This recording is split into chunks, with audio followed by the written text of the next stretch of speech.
आठवणीतले बाबा ही परमार्ग सेवक सद्भक्त श्री सुरेशभाऊ डोळसे नाशिक यांनी उपाध्य कुलभूषण आचार्य प्रवर कैवल्यवासी श्री सरळबाबा महानुभाव यांच्या स्मृतींना वाहिलेली शब्द पुष्पांजली. आठवणीतले बाबा. ब्रह्मानंदं परमसुखदं केवलं ज्ञानमूर्तिं द्वन्द्वातीतं गगनं सदृश्यं तत्त्वमस्यादिलक्षणम् एकं नित्यं विमल अचलं सर्वादिसाक्षीभूतं भावातीतं त्रिगुणं रहितं सद्गुरुं तं नमामि.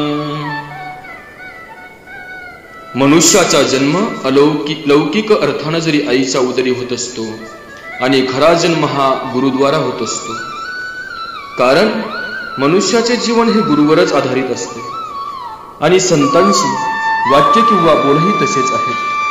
एक माता गुरु, पिता गुरु, एक मित्र गुरु, एक विद्यागुरु, एक सद्गुरु आणि सिद्धिगुरु ऐसे अनंत गुरु बोलले जाते, तरी मोक्षदाता श्री गुरु तो वेगळाचे असे.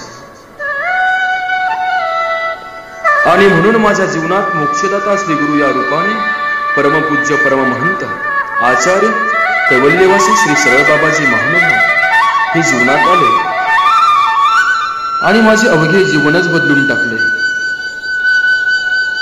आमच्या कुटुंबातील सदस्यांनी त्यांच्याकडून उपदेश घेतला आणि परमेश्वराच्या ज्ञान मार्गावर चालत राहिलो आणि मला माझ्या खऱ्या गुरूंची ओळख पटली. मला त्यांनी परमेश्वर दाखवला, ईश्वरी शास्त्राचे निरूपण केलं.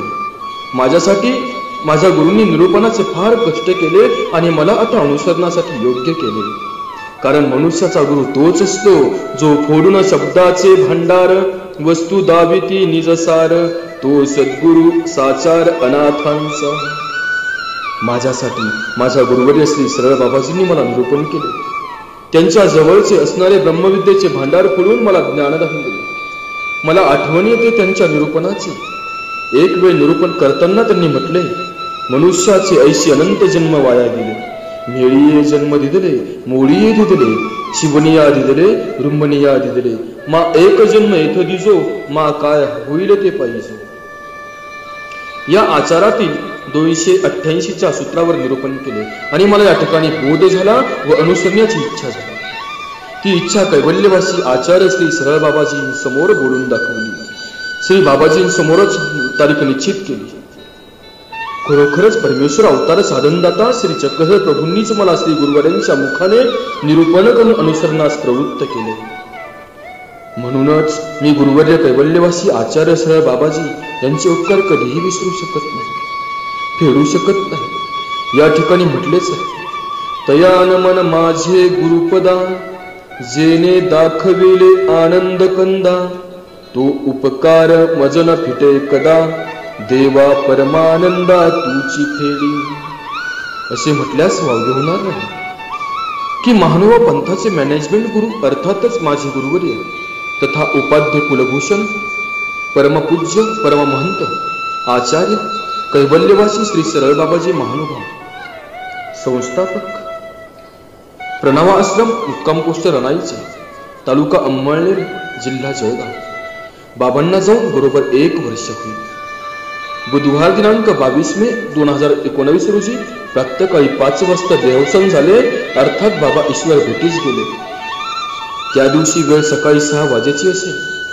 नेहमीप्रमाणे कोणीतरी उपदेशी, नामधारक, वासनिक किंवा पंथीय, पूजनीय संत, महंत, भिक्षुक किंवा तपस्विनी माता भगिनींचा फोन असेल समजून फोन घेण्यासाठी फोन जवळ गेलो. तर काय, फोनचे स्क्रीनवर असलेलं नाव बघितलं आणि एक धोक्याची कल्पनेने मनाला धक्का बसला. तसे वाटणे साहजिक होतं, कारण तो फोन होता माझ्या आईचा आणि मला जो संशय होता तो खरा ठरला. कारण त्या रात्री मित्र परिवारासोबत गप्पा करत असताना बाबांच्या तब्येतीच्या चौकशीत बाबाजी आता तरी ठीक आहेत, परंतु किती साथ देतील हे परमेश्वरावर आहे, हे सांगू शकत नाही याची जाणीव झाली होती. बाबांच्या प्रकृतीत सुधार ऐकून मन निश्चिंत झाले. बाबांच्या तब्येत सुधारते ही बातमी रोजच कानावर पडायची. तरीही सकाळी आलेला फोन काळजाचे ठोके वाढवणारा ठरला.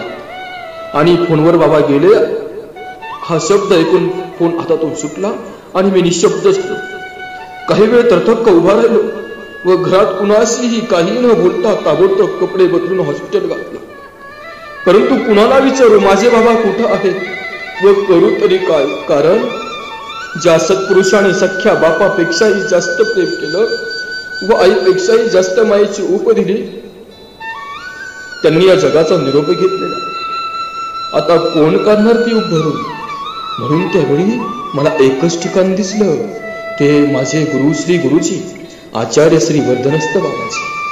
त्यांचा कासावीस झालेला निरागस चेहरा, कुणीतरी जवळची व्यक्ती अचानक सोडून गेल्याची खंत प्रकर्षाने दाखवून देत होती. मी नतमस्तक होऊन बाबांच्या मांडीवर डोकं ठेवलं आणि खरंच सांगतो काहीही बोलू शकलो नाही की माझे बाबा कुठे आहेत.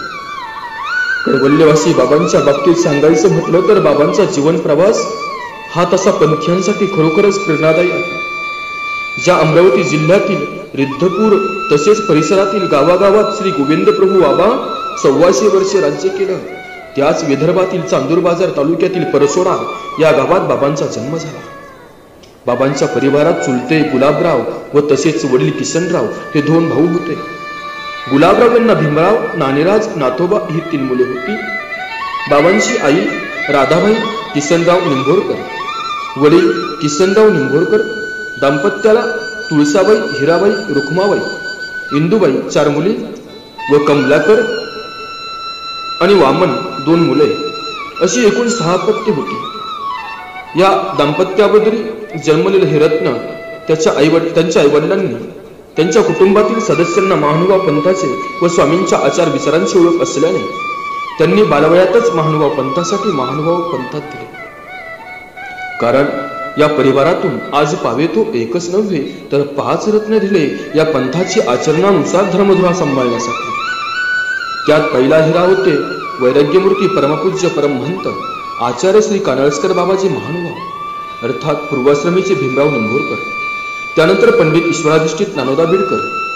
त्यानंतर आले ते पंडित ईश्वराधिष्ठित कमलाकर बिडकर अर्थात आताचे परमपूज्य परमहंत उपाध्य कुलभूषण आचार्य कैवल्यवासी सरळ बाबाचे महानुभाव. त्यांच्या प्रयत्नाने सामील झाले ते पंडित ईश्वराधिष्ठित वामनराज बिडकर अर्थात उपाध्य कुलाचार्य आचार्य प्रवर गुरुवर्य श्री बिडकर बाबाजी शास्त्री महानुभाव. तसेच त्यानंतर महानुभाव गृहस्थाश्रम सांभाळण्यासाठी जबाबदारी म्हणून घरी थांबलेले व नंतर कालांतराने त्यांनी या धर्मप्रचाराची ध्वजा खांद्यावर घेऊन महंत कैवल्यवासी कानळस्कर बाबाजी मोरवाडी नाशिक यांना निमित्त करून नथुजी निंभोरकर अर्थात पंडित ईश्वराधिष्ठित श्री नाथोबा कानळस्कर यांनी संन्यास दीक्षा घेतली. अशा तऱ्हेने याच 5 पांडवांनी या पंथाची धर्मध्वजा खांद्यावर गेल्या कित्येक वर्षापासून पंथाचा प्रचार व प्रसार करत आहे. कसा आहे यांचा जीवन प्रवास? वैराग्यमूर्ती कैवल्यवासी भीमराज बिडकर अर्थात महंत कानळस्कर बाबाजी महानुभाव यांनी वयाच्या 5व्या वर्षी घरच सोडले व थेट गाठलं ते तत्कालीन महानुभाव पंथाचे ब्रह्मविद्याशास्त्राचे विद्यापीठ असलेलं बोरी, जिल्हा परभणी येथील महानुभाव आश्रम.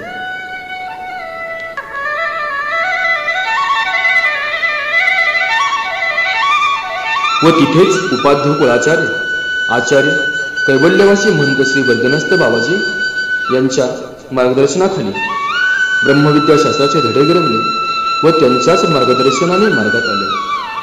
ते आदरणीय नानोदा बिडकर व त्यांच्याच सोबतीला निघाले ते कैवल्यवासी कमलाकर बिडकर. त्यांनीही उपाध्य कुळातील तात्कालीन कुळाचार्य कैवल्यवासी श्री वर्धनस्थ बाबाजी जुने त्यांच्याच मार्गदर्शनाने ब्रह्मविद्याशास्त्राची धडे घडवली. ब्रह्मविद्याशास्त्रात आपणास परिपक्वता आणत असताना त्यांनी ब्रह्मविद्याशास्त्राचे धडे तर गिरवलेच, त्यासोबत त्यांनी अनुभवातून परिपक्वता आणली ती मार्गसेवेत मार्गव्यवस्थेत. आणि खरोखर सांगतो बाबांनी त्यात केलेली निरूपणता निपुणता या पंथात आज पावेतोही कुणी केलेली नाही, या पुढेही कुणी करणार नाही हेच म्हणावं लागेल. बाबांनी वयाच्या 5व्या वर्षी महानुभाव गुरुकुळात तत्कालीन उपाध्य कुलाचार्य कैवल्यवासी ओंकारदादा बिडकर यांच्या सान्निध्यात आल्यानंतरही काही काळ मार्गात व्यवस्थित मार्गदर्शन घेऊन मार्गसेवा करत असताना सुरुवातीस महंत लांडगे बाबाजी व्यवस्थापनात असलेला आचार्य श्री वर्धनस्थ बाबांचा मार्ग हा महंत लांडगे बाबांनी त्यांचा स्वतःचा परिवार कनासी येथे स्थायिक केल्यानंतर मार्गाच्या व्यवस्थापनाची संपूर्ण जबाबदारी ही श्रद्धेय श्री कमलाकर बिडकर यांच्यावर आली. आणि खरोखर बाबांनी आपल्या कार्यात कोणत्याही प्रकारची उणी भासणार नाही याची परिपूर्ण दक्षता घेऊन त्यांच्याकडे आलेली ती जबाबदारी 1970 सालापासून सुमारे 50 वर्षे सांभाळली. नुसतं प्रणवाश्रमाचीच नव्हे तर पंथात बहुतांश छोट्या मोठ्या होणाऱ्या सोहळ्यांचे नियोजन हे महंत सरळ बाबा यांच्या मार्गदर्शनाने झाले. बाबांचे ते नियोजन अत्यंत प्रशंसनीय असायचे. बाबांना उपाध्य कुळातील महंती अर्थात उपाध्य कुलभूषण ही महंती प्रदान झाली ती 1972 साली हिवरेखेडे जिल्हा जळगाव येथे झालेल्या ब्रह्मविद्या प्रवचन सोहळ्यात. तेव्हापासून त्या सिंहासनावर विराजमान झाले बाबाजी आजही त्या गादीवर मानाने जरी लहानपद असलं तरी त्यांनी अनेक दैदिप्यमान उपक्रमांनी पंथासाठी उल्लेखनीय कार्य केले आहे. असे कार्य कर्तृत्व करून या पंथाचा मार्ग व्यवस्थेत अमूलाग्र बदल घडवत आजच्या विज्ञान युगाच्या आधाराने नवनवीन संकल्पना योग्य पद्धतीने हाताळून मार्गव्यवस्था सांभाळली व ती आज तागायत सांभाळत होते. बाबाजींच्या हातून काय झालं नसेल हे विचार करा. बाबाजींनी दिले या पंथाला उपाध्य शाखेला कुलाचार्य.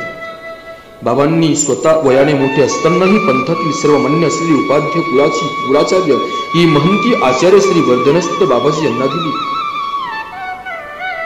बाबांनी रिद्धपूर, पाचोड, बीड, चांदूर बाजार, रणाईचे, मोरवाडी, अंमळनेर, कनाशी, यवतमाळ तसेच दिल्ली याही उपर अनेक ठिकाणी पंथीय मठ मंदिरांची उभारणी करून तिथे पंथीयांसाठी शास्त्र अध्ययनासाठी सुविधा उपलब्धता करून दिल्या व त्याद्वारे अनेक शिष्यांना मोठमोठ्या मार्गांची जबाबदारी सोपवली.